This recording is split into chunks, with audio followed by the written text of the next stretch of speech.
Did you know that Japan's most feared fighter of World War II, the Mitsubishi A6M Zero, was built so delicately that even paint was considered a luxury? That's right. This legendary aircraft was so weight-sensitive that a few extra pounds of coating could cost it precious performance. Today we're diving into why the Zero was designed like this, how it became both Japan's greatest strength and its biggest weakness, and why this obsession with weight shaped the course of the Pacific War. In the late 1930s, Japan's Imperial Navy wanted a carrier-based fighter unlike anything the world had seen. It needed extreme range, incredible maneuverability, and enough firepower to dominate Allied planes. The solution was the Mitsubishi A6M Zero. Engineers shaved off every possible ounce. They used lightweight materials like extra-thin aluminum alloys, stripped out armor plating, and left fuel tanks unprotected. The result?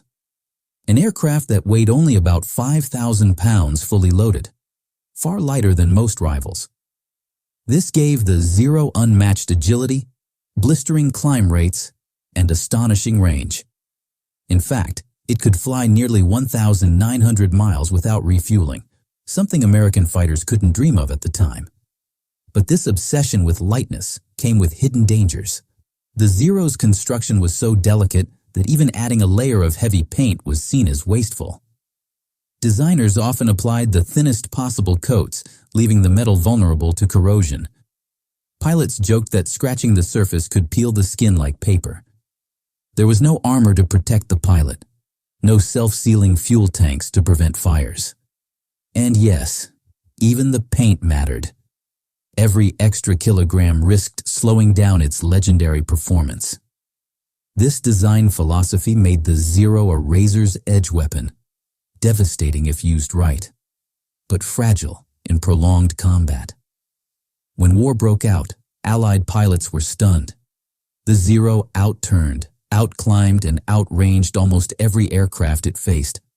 From China to Pearl Harbor to the Philippines, it cut through opposition with terrifying efficiency. Stories spread quickly. Dogfighting with a Zero usually meant certain death. Its ability to stay airborne for hours gave Japan early control of the skies. But cracks were beginning to show, literally. As the war dragged on, the Zero's fragile design became a liability. American aircraft like the F-6F Hellcat and F-4U Corsair were heavier, but they had armored cockpits and self-sealing tanks. Their pilots could take hits and live to fight another day. Zero pilots, however, rarely survived damage. A single bullet could ignite the unprotected fuel or tear through the lightweight frame. What once made the Zero unstoppable now made it obsolete. By 1943, Allied pilots had learned new tactics. Never dogfight, just dive, hit, and run. Against more durable planes, the Zero's weight savings became meaningless. The Zero remains a symbol of both brilliance and tragedy. An engineering marvel built for performance at all costs, but one so delicate that even its paint was considered too heavy. So, what do you think?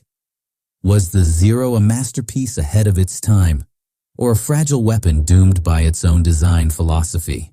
Let me know in the comments.